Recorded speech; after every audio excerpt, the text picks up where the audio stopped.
Following the sin of the golden calf, Moshe is tormented by the question of how could this happen? How did God allow this to happen so soon after leaving Egypt? The revelation at Sinai, the people sin, people are killed, there's a plague, and he says to God, show me your ways. God, explain to me, why do these bad things happen?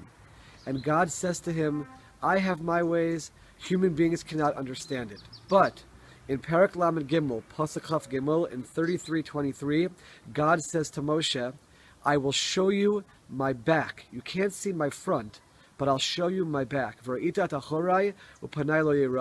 can't see my front, but I'll show you my back. What does that mean?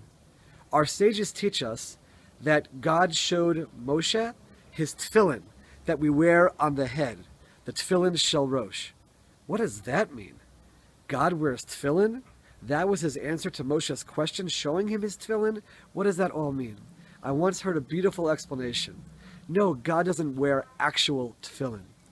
But if you look at the tefillin shel rosh, the tefillin we wear on the head, if you look from the back, what do you see? You'll see straps coming to the back of the head, the straps coming together to form a knot, the straps continuing down. It looks like it's a jumble of nothingness, of craziness, of chaos. But if you look at the front, you'll see that all of those straps and all of those knots are actually holding up the tefillin shel rosh, the tefillin that contain the scrolls that declare the greatness of God, the verses from the Shema.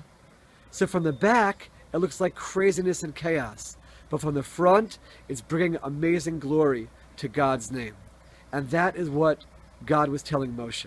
He was telling him, in our world, it looks like craziness. Straps, the knots, doesn't make any sense. What's it all for? But it's ultimately all to bring glory to God's name. We don't understand all the things that happen in this world. We don't understand the ways of God.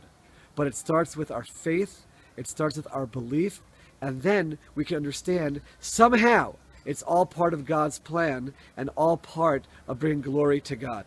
The truth is, for us living in our time, it's relatively simple to see that. 2,000 years of persecution.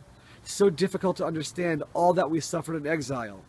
But now we do see an end to the story coming. We do see our return to Israel. We do see the glory to God's name from all the prophecies coming true today.